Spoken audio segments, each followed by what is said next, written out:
Good morning, everybody. How was your week? Did you have a good one? A good week? A stellar week? A record-breaking week? Well, I did. Well, it was a fine week, actually, now that I think about it. This past week was a fine week. I'm thinking about last week. Last week was a big week for me. I flew out to the Maryland area near Washington, D.C. to visit some friends. You're listening to the RepcoLite Home Improvement Show, sponsored by Benjamin Moore. And yeah, that was a big time for me. I went on a plane, an airplane. I didn't need to say that, which is something that I've done probably 6 total times in my life. So I'm feeling pretty big about it. I'm feeling special sporty about how I was able to do that. Maybe I've done this 8 times. I don't know. Basically, what I'm talking about is that means 4 total round trips at the most. So I'm not a big flyer, but I did it. I nailed it. Let's just say I did it. I did really well on 3/4 of all of this, the different legs of my flight. The very first experience was a little rocky. And I guess I want to talk about that. That's what I want to start the show with. I've got good stuff planned. I'm not even going to tell you what's coming. It's just all great. You're going to want to hang around with it, or hang around for it. I just want to get to all this good stuff that I learned. And the first thing I learned, security people, they don't joke around. So don't try it. Okay? Don't try it. Don't even think about joking. When you get there, think about the saddest thing you can possibly think of. Keep your mind focused on that. Don't think about anything that might make you, or might take you down a trail of humor. Don't think of anything that's going to make you smirk or smile. They frown on that. So think sad thoughts. For me, I arrived at the little checkpoint, and I was nervous about this part because I knew I hadn't done a lot of this before, and I am kind of socially inept, so I wasn't sure how this whole experience was going to go. But I had done a little bit of prep. I'd talked to some people, and they said, you got to put your shoes in a big plastic tub. So I was happy to know that much. And so first thing I did, chuck my shoes in that tub and look around at everybody like I've done something to be applauded. I was like a child most of this experience. So if you can picture a small child looking for approval, that's exactly what I look like. Put my shoes in the crate, the little tub, look around for approval, and then I realized there's a lot more I had to put in the tub. So I do all of that. I put everything in the tub, and then I look at the guy who's standing there, and I tried to smile, show him that I'm on this. But he just stared at me, and he said, empty your pockets.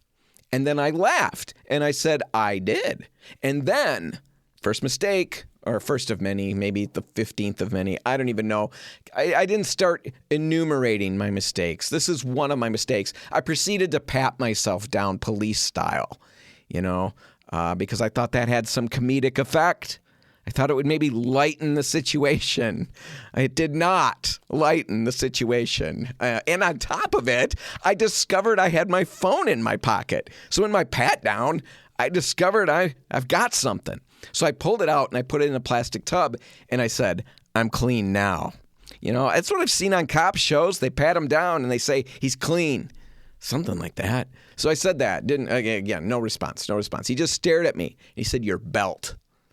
Good grief. I should have taken my belt off and put it in the box. That's what I should have done. Just no jokes aside. I wasn't even joking. I was just nervously fumbling audibly. But instead of just taking my belt off, I said, oh, wow, you guys need that too. You're taking no chances here. Something like that. Again, cold stares. Cold stares. Don't do that. Don't engage. Just do what they tell you to do. People behind me were piling up. It was starting to make me nervous. So anyway, I whipped off my belt. And of course, we wear belts for a reason. It's not just fashion. I whip my belt off and my pants start falling down. Not far down, not like, oh my goodness, what's going to happen now? But far enough for me to make a quick move to jerk them back into place. And that brings about my second lesson. Don't make any quick moves in the security checkpoint line unless you want to see the floor up close. Smell the carpet. You don't want to smell the carpet. It's not good. Fortunately, they all realized I wasn't dangerous, just stupid. So I got a pass on that one. They just gave me the cold stares. Finally, the guy let me go. And I go to the next person, and it's a lady. She meets me and says, "Empty your pockets." How is this even happening? I just emptied my pockets. But because I'm dumb and socially inept, I figured, the last time humor didn't work, but this time it's bound to. So I did, the whole I'm clean officer and proceeded to frisk myself again, only to find I had a pocket full of candy. So I pulled all of the candy out and I held it out to her like a little child. Picture that. I need you to. That's important. Picture it. A little child, just like a little child. Picture a 2-year-old standing with his or her hand held out to you, something in it that they shouldn't have. You got that look of guilt on their face. You can picture it. See that small, ridiculous form standing there shifting from foot to foot? Picture yourself looking down on that child from a height of over maybe 4 feet above that child's head, just looking down at that angle. Picture all of that, and then make me that child.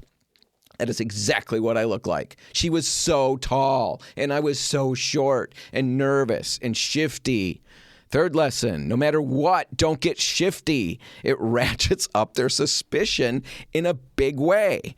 So she stared at me a long time, and finally, I said, like a complete idiot, I'm holding out this palm-full handful of lifesavers, doing all of the things I said, looking nervous and shifting, and I say, I have lifesavers. Cherry is my favorite, but I like the green ones too.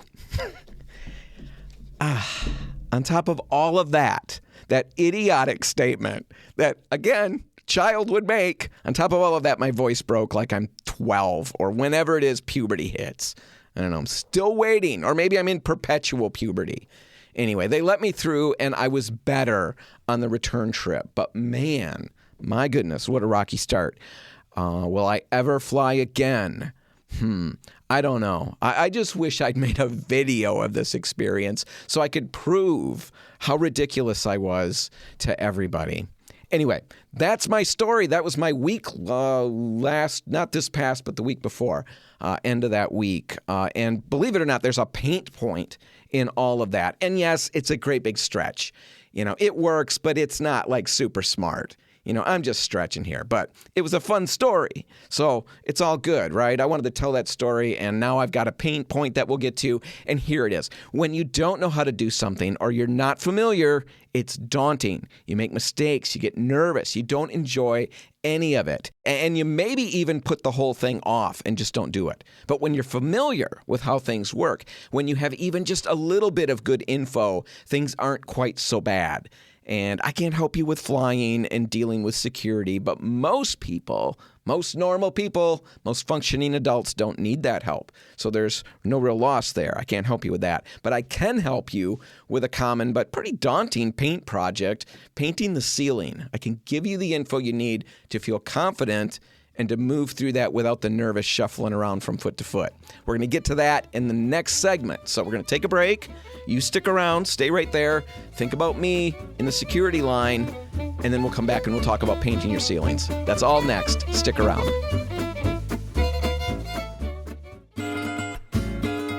And we're back. You're listening to the RepcoLite Home Improvement Show, sponsored by Benjamin Moore, and I want to talk about painting ceilings. It's one of those parts of a room repaint that a lot of us skip. Not all of us, but definitely, a good number of us skip it, and it makes sense. It feels harder. You're working overhead, you're worrying about drips, lap lines, and whether it's actually going to look good when you're done. It's just something we don't do a lot of, not like painting a wall. So we end up skipping it. But here's the thing. A freshly painted ceiling can absolutely transform a room. It lifts the space. It makes everything feel cleaner and brighter, just better. And really, let me toss this in since I'm talking about that. Painting the ceiling can make it feel better, make that whole room feel better. But not painting your ceiling, when you do the walls, you go around, you repaint all those walls, and then you leave the ceiling. Doing that can be a huge mistake. I've done it more than once. I've repainted the walls, loved the new color, and then stepped back to take a look at it and really soak it in, to absorb the wonder of what I've created. And that's when I realized suddenly how dingy the ceiling looks. I hadn't noticed it before because the old wall color distracted me. But now that that's covered over and looks great, now I realize the ceiling looks horrible too. And now I've got to choose. Either I'm going to leave the ceiling as is, or am I going to try to paint it without messing up all the fresh, newly painted walls that I just accomplished, all of that. Moral of the story, at least check your ceiling before you decide to skip it. All right, with that out of the way, let's get into the process. And the first thing is going to be prep work. It's always prep work. Paint projects, that's what they start with. That's what they're built on. The prep work is the foundation. If you skimp on this, even though it stinks, and even though it's as much fun as going through the security checkpoint at the airport, even though it's really not a fun process, it's important. So you got to start with the prep work, and you start by cleaning the room in this instance. Move out as much furniture as you can. The more stuff that you get out of the way, the easier this whole process is going to be. For the big pieces that you can't move, slide them to the center and then cover them with a drop cloth or plastic or something. Next up, protect the floors. Canvas drop cloths are really great here. They're durable, they're easy to walk on, they're reusable. Plastic can work, but it is slippery. It's not so fun to walk on. I hate working with drop cloth plastic drop cloths on the floor. I don't like it. Maybe you can get by with it, but canvas is better, more expensive. So you kind of got to weigh that out. There are paper and plastic drop cloths that you could do, kind of a combination of the two, plastic on one side, paper on the other. The paper absorbs, the paper makes it spread out a little nicer on the floor. Still don't particularly like working on those. So think about it. You're going to have to just look into that and find the best solution for you. Stop out at RepcoLite. We'll help you figure it out. If you're working on hard surfaces, wood floors or vinyl floors or tile, ceramic, whatever, if you've got that surface, consider using masking paper. We sell 3-foot and 4-foot rolls at RepcoLite. They work great, and they're not going to break the bank. So that would be another option. Again, protect those floors. Next up, you've got to mask off. Using masking tape, whatever shouldn't get hit with paint. So light fixtures, fans, crown molding, all of those things. Take the time to apply painter's tape carefully. It's absolutely worth it. All right, next up, don't forget about lighting. Make sure the room is well lit so that you can see what you're doing. All right, next thing, still in prep work here. Again, like I said, you got to love prep work. 90% of the project is prep work. Just tell yourself that every time. 90% is prep work. So the next step in prep work is cleaning the ceiling. Ceilings collect dust and cobwebs, just to name a few things. So before you paint, you definitely need to give them a quick cleaning. So vacuum the ceiling. If you've got a shop vac with a bristled face on that, the vacuum part of that, the vacuum head, whatever. I'm a professional. I'll just mash words together, tell everybody gets my understanding, right? So vacuum it with a shop vac, swipe it with a broom real fast or slow. I don't care how quickly or not quickly you do this. Wipe it down with a broom, hit it with your broom, or get a damp rag out. Whatever you want to do, get the cobwebs, get the dust off the ceiling. If you don't do that, you're going to roll into them and you're going to spread all kinds of little goobies all over the place. Nobody wants that. Wipe the ceilings down ahead of time. If you've got stains up there, like water stains, something that could have been from a roof leak, make sure that you prime them with a stain blocking primer. Just painting over them isn't going to work. Those stains are going to bleed right through. So stop into RepcoLite, tell us what you've got, and we'll help you select the right primer to spot prime those situations or those spots. All right, step 3, we're finally to the picking the paint part of this. Most pros, when they're choosing ceiling paint, are going to pick a flat paint, and it's really for one main reason. Flat finishes hide imperfections, and they're ridiculously easy to work with compared to anything that's got a sheen. One of our favorites to recommend is Benjamin Moore's Waterborne Ceiling Paint. It's ultra flat, and it stays flat even when you tint it to a color. And that's a big deal because most ceiling paints pick up a little sheen when they're tinted. This one doesn't. So it's much easier to work with and it gives you a better result. If you're on a tighter budget, we've got other options like Super Hide or Final Touch. Both of those are Benjamin Moore products. They're going to cover well, perform great. We've got some RepcoLite ceiling paints as well.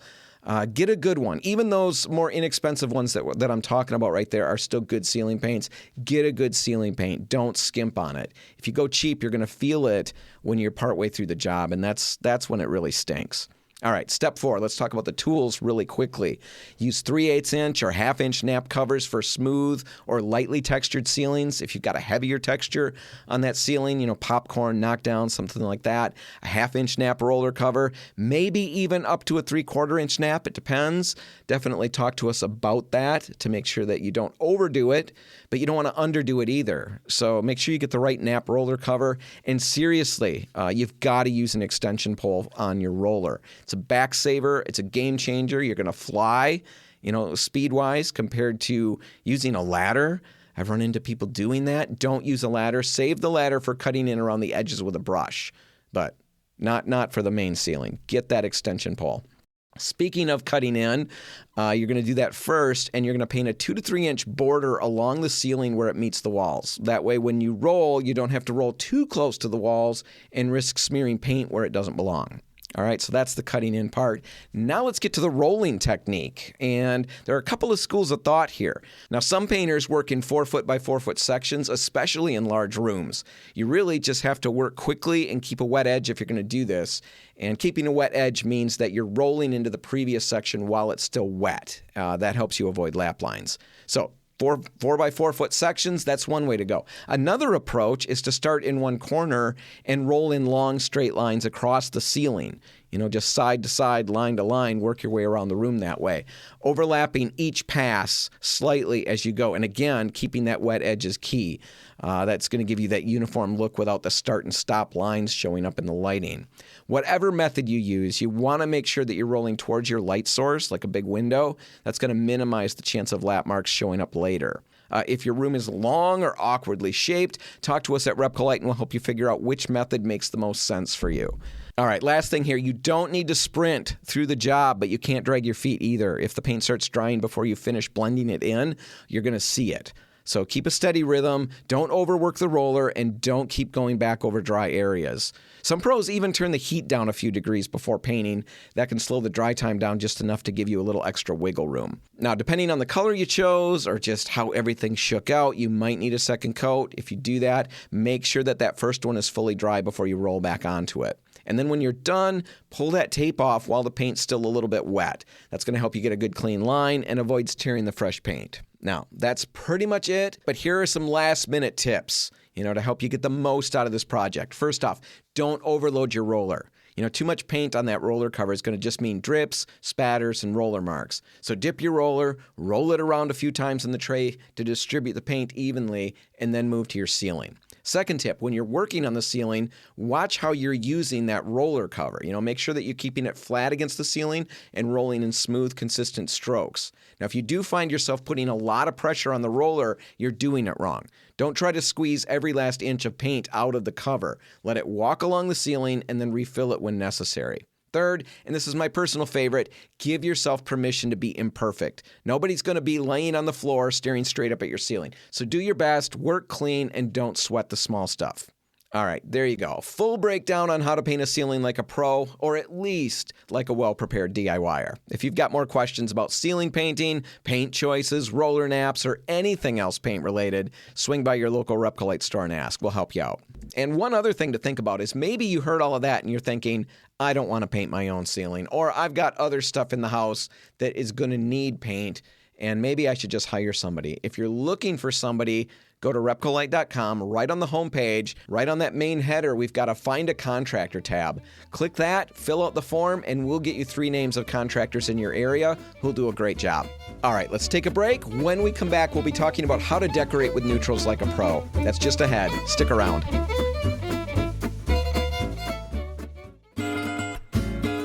And we're back. You're listening to the RepcoLite Home Improvement Show, sponsored by Benjamin Moore. And right now, let's talk about neutrals. Now, neutrals in DIY design, interior design, they often get mixed reviews. Some people love them, absolutely love them. Some people think they don't like them. And the reason some people think they don't like neutral color schemes is because they have one single idea in their mind, a space bathed in beige or an off-white or a gray or something like that. And while some may love that idea, in that description that I've given, sounds like heaven on earth to them, other people find it a little bit boring or flat or, just something that's a real snoozer.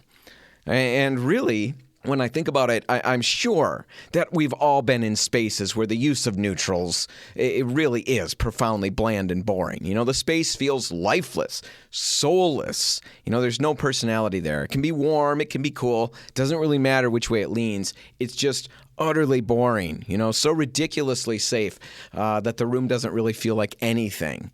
Maybe you've got a room or space in your home like that. For sure, you visited one. I'm absolutely positive. We've all been there. Years back, I remember walking through a bunch of parade of home houses that all use the same neutral gray color scheme on every single thing. It was the color that year, and honestly, it was the color for quite a number of years. But when I went and I saw it on all of those walls, in all of those homes, it was just way too much. By the end, after visiting 4 or more houses, I could not distinguish in my mind between any of them. They all felt the same. They all seemed the same. Boring, flat, lifeless, even though they were beautiful, expensive new homes. So that's the power of neutral. It can take an expensive, beautiful home and make it bland and mundane. But we also know that neutrals can really be used to create some powerfully beautiful spaces. And that kind of sounds like cowboy talk, doesn't it? That space has powerful beauty, ma'am. Just saying. Powerful beauty. Right? Cowboy talk. Right? Neutrals have an incredible superpower that provides you with a safe framework to work within. Even if you're completely new to design, neutrals can take some of the guesswork out of all the design, all the things that you're pulling together. They take that guesswork out. They can make it easy for you to achieve results that look powerfully beautiful, like the cowboy guy says.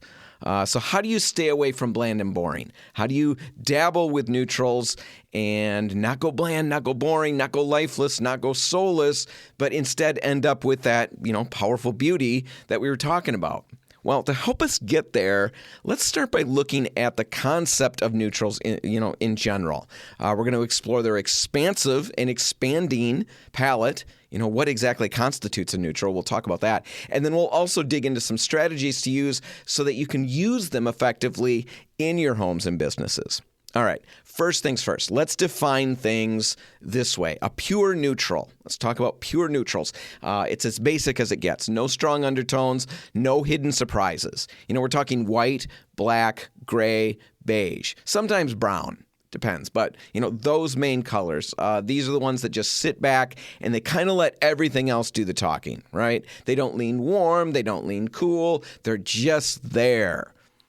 Kind of like me at a party. I'm just there, kind of fading into the background, Yeah, just there. That's really how I sum up my whole existence at parties. He was just there, wasn't he? Now he's not. Anyway, they're super versatile, they're super safe, and they're perfect when you want a clean, simple background that's not going to clash with anything else, right?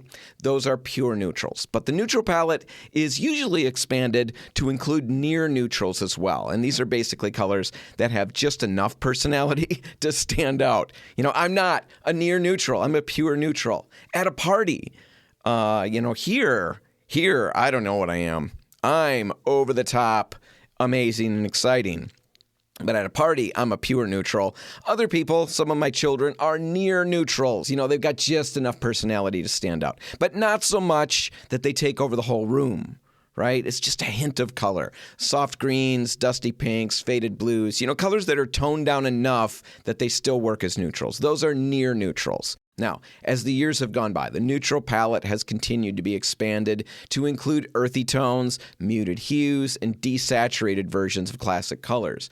Now, these colors really add interest and depth to a space while still functioning technically as neutrals in the sense that they don't overwhelm it. Now, here are some of the most popular and versatile of the new neutrals. And I know it's radio. And so doing colors on the radio, it's not for the faint of heart. It's for the experts out there. I'm going to do my best. So put your thinking caps on, your imagination glasses, whatever you need, and we'll just go through some of these new neutrals. Sage green, a soft gray green that feels grounded, feels organic, Sage almost acts kind of like a chameleon. It pairs really well with whites, with warm wood tones, with deep blues, even with blush tones it can work. Kind of brings nature indoors while maintaining a calming neutral feel. So that's a sage green, all right? Still considered, one of the newer neutrals. A blush pink, another one.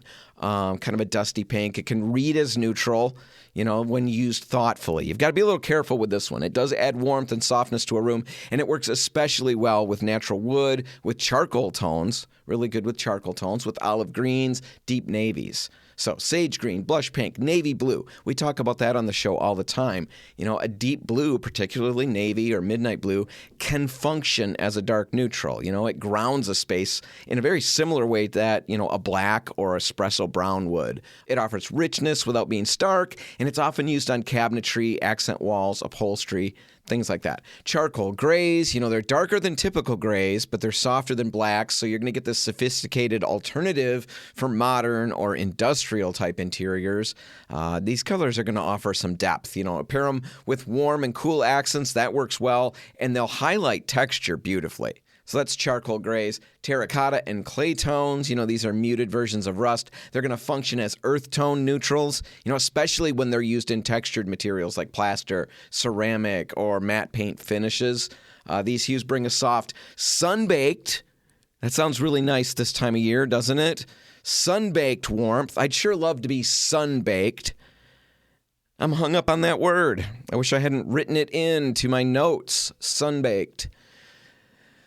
I'm sure some of you are getting ready to go to Florida and you're going to be sun-baked. I'm not, but I could paint my space in terracotta and clay tones and they will bring a sun-baked warmth to my interior without shouting for attention. And that's nice because normally I'm shouting about stuff while in my interior, and I don't need my colors doing that for me. So terracotta and clay tones, dusty blue, muted teals, oyster or mushroom colors, soft olive or moss colors, all of these are newer neutrals, newer neutral tones that can be used. All right, so when you think about that and you realize how big the umbrella is for neutral colors, you really then start to see the power that they possess to help you create not just a calm and inviting space like we think of, because I guarantee when I said neutrals at the beginning, everybody's picturing, a room that looks like a washed out shopping bag, the paper ones, not the plastic ones. But that tone, that canvasy tone, that's what we picture, a room bathed in that.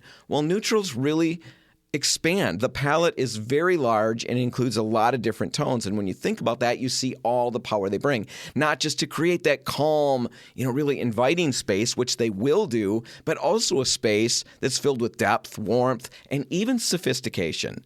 And even in a home like mine, I could use these things to create some level of sophistication.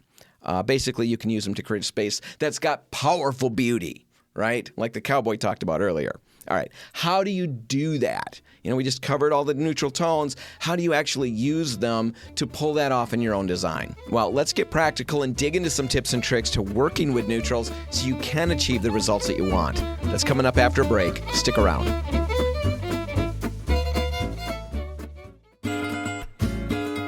And we are back. You're listening to the RepcoLite Home Improvement Show, sponsored by Benjamin Moore. And last segment, we talked about neutrals and the power that they possess. But in order to really unlock that amazing power, like the Infinity Stones, to unlock that power, you need to know a few tips and tricks. But I'm going to warn you right off the bat, these are not rocket science.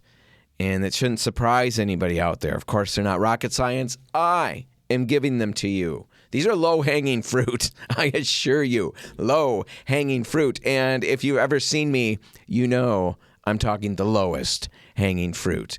And yeah, that's a height joke. I can take it because I made it. Anybody else, I'd get belligerent.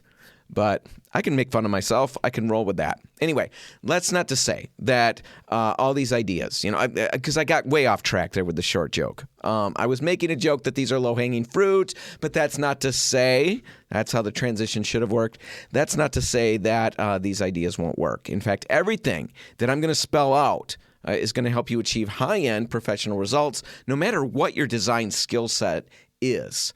All right, that's the power of neutrals. They provide you with a great framework to work within while still offering you a ton of variation and freedom so that you can bebop and scat, with your colors. You've got a ton of variety, a ton of things you can do, but within this neutral framework, you can do all those crazy things and still stay on the tracks. So you've got the template, you've got the framework, but you've got pretty much limitless variety so that what you create in your space is uniquely you. So let's get to some of these tips and tricks to help you get the most out of a neutral color scheme. And first off, let's talk about one of the most important parts of working with neutral color schemes. And honestly, it's one of the things that people miss a fair amount. You've got to balance the warm and the cool tones. See, warm neutrals, things like beige, tan, grayish, with a yellow or red undertone. These colors bring coziness and comfort. Cool neutrals like gray with a blue undertone or those crisp whites, they feel clean and calm and a little more modern, but they are a little cooler.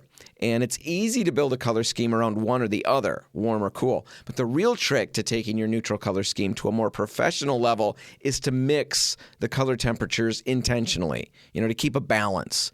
For example, if the neutrals that you've picked for the walls and the ceilings in your space, and therefore by definition, since you're doing the walls and the ceiling, most of the space, the bulk of the space, if those colors feel cool, then you're going to want to balance them by bringing in some warmer tones. So think wood tones, think clay-colored accents, anything like that to heat things up. Those warm tones are going to balance out the cool tones a little bit. If you've got the flip side, the reverse of that, if everything feels too golden and heavy, too warm. You want to balance that with cooler accents, maybe a charcoal or a soft blue-gray, maybe a muted sage. Now, you bring these balancing colors and tones in the form of throw pillows, in furniture, in the frames around your artwork, in the artwork itself, in draperies and fabrics and so on. All these different accessories, all these different components of the room bring the balancing tones in. Succeeding with neutrals really is all about balance. Think of it as tuning the color temperature of your room like you would a thermostat. A little warmer here, a little cooler there, until it feels right. That's what you're doing. And when you nail that balance, that's when the neutrals really shine. They don't just sit in the background. They're not just boring. They're not just leaning against the wall at the party. They're bringing the whole room together at that point. All right, so that's the first tip. Balance the tones and the temperatures. All right, moving on. Let's talk about another tip, another trick. It's not really either of those. I guess it's more like a superpower. Let's talk about a superpower that neutrals have. Neutral color schemes can handle big stuff. They're strong. They've got broad shoulders. They can handle bigger accents, bolder accents, you name it. You have no idea what I'm talking about. I'll try to get there. We often talk about neutral color schemes on your walls as a blank canvas. Well, take that idea, that concept, and take it literally. The neutral tone on your walls gives your space a calm, settled, and controlled feel. And because of that, you can feel free to stretch a little bit with accessories, artwork, or whatever. The neutral space that you've created, all of that neutral space, that can take it. It can take that stretching. So an oversized piece of art, for example, or a lot of pieces of art, a gallery wall, works beautifully on a neutral backdrop. Or maybe in your situation, it's something different. Maybe you want this chunky coffee table or a massive woven wall hanging. Things that might look chaotic in a bold color scheme are going to feel right when they're surrounded by neutrals. The neutrals point at the piece and they let it be the focus that it was meant to be. Neutral colors, they're absolutely happy, absolutely thrilled. If they can be said to have emotions, they're absolutely thrilled to take a back seat and let the spotlight shine on something else. Neutral colors are like Ringo, right? Ringo. They provide a good beat that doesn't distract from the Paul and the John pieces in your room. So go ahead, make a statement, stretch and push a little bit. You'll find it's really easy when you do this to infuse your space with your personality, which is what we're really after when we're designing and working on a space in our home. We're trying to infuse it with our personality, something that makes us feel at home and that reflects us. It's really easy to do that and make your home uniquely yours when you've got this neutral blank canvas to work on. And if it doesn't happen, if the things that you brought in, these big statement pieces that you brought in, if you get tired of them after a while or whatever, they can be easily replaced. You've got this big piece and there's expense there. there, but it's not like you're repainting an entire space or anything like that. You can just swap out the pieces and bring another statement piece onto that blank neutral canvas and you're good to go. Now, another tip that I've got is similar to our balance tip that we started with, but rather than balancing warm and cool, we're actually balancing light and dark. And keeping that balance is critical for pulling together a room design that feels professional and correctly weighted. So if your room, for example, again, trying to do this on radio without pictures, again, it's not the work for the uninitiated. If your room's feeling too light and airy, it's all light tones, well, anchor it with some dark accents. And you can go straight to black if you want. Black adds edge, it adds polish. Black credenza, for example, or coffee table or something like that. It's going to bring elegance and weight to an otherwise washed out, or maybe washed out, but too light of a space. And it can completely change the look and feel of that room. So black works really well. Charcoal, it's another color that you can use. Has a similar effect as black, but it's, of course, being charcoal, a little bit less dramatic. Navy blues, they work here, and even browns can add some old school, library leather chair type depth to a room that's all washed out in white. And don't forget about the power of plants, artwork, wallpaper, and other ways to bring in that heavier, weightier, darker tone if the space is just too light or leaning too light. And if you're already swimming in dark colors, if you've gone that route with dark neutrals and stuff like that, well, bring in the light accents. Warm metallics can actually be a neutral. Warm metallics like an unpolished brass, creamy whites, or light wood tones, things like that can really lighten things up. So keep the balance, again, whether it's with temperatures, the warm and the cool, or it's with light and dark. Keep those balances. That's what really makes these things work. Don't go too far one way or the other. Now, a fourth tip to think about is this. If your color palette is feeling boring or flat, but you don't really want to go nuts, and bring in a lot of accent tones, maybe that's not you, but you're seeing it all and it's just feeling boring and flat, don't want to go crazy, remember that textures can really work in your favor here. And texture is going to add depth, and it's going to make the space feel finished instead of flat. It's the difference between intentionally being minimal and kind of giving this idea that I, just moved in yesterday, something like that. So try mixing opposites, hard textures with soft. So think wood furniture and some kind of chunky knit blanket, something like that. Smooth with rough, a leather couch meets a jute rug. That's an idea there. Matte with a little bit of shine. Natural stone next to brushed metal. The different textures will do a lot. Wool rugs, fabric curtains, weathered wood, stone tabletops, all of them add a ton of character. Even if you're not really branching out or changing the color tones from the neutrals that are on the walls. All in all, when we're talking about neutrals, the best thing about them is that they really give you this solid base for almost anything. Any style and any color that you want to work with. It's fun to throw color on your walls. I get that, and to jump into the deep end of the design world, but it's also a little bit risky, and it certainly can be a pain if it doesn't work out. Many of us have been there. That mid-range yellow we thought we were buying that turned out to have face of the sun intensity when it was on your walls. We've all been there. We've got to live with it, or we've got to, sell the house and move on. Neutrals, on the other hand, may seem boring, but they give you that perfect blank canvas for you to really stretch and get creative. And what's really cool with them is that you can shift the mood of your room with just a few swaps. Add rust-colored pillows in the fall, cool grays or sage greens in spring, and suddenly the living room looks like you completely flipped it over, when really all you did was switch out a couple of accessories. All right, that's all the time we've got. We're going to have to wrap this one up. If you want to find it again, of course, you can find it online at RepcoLite.com. Just head over there, click the On the Radio tab on the homepage, and you can listen to all kinds of old episodes. Make sure you subscribe to the podcast. And also, if you are looking for a contractor, maybe some of the stuff we talked about got your wheels spinning, but you're just not ready to jump in and do the work yourself. If you are, we're here to help. But if you're not, and you're looking to hire somebody, we can really help you out and help you find some quick names, some good names really quickly. That's how I should say it. Just head to RepcoLite.com and then click the Find a Contractor tab on the homepage. Fill out the quick form, send it to us, and we'll get you 3 names. All right, whatever you do today, make sure paint's a part of it. And if you do have a paint project coming up, remember, it's easier than you think. Just stop out at any RepcoLite and let us help. Have a great weekend, everybody, and I'll see you next week. I'm Dan Hansen. Thanks for listening.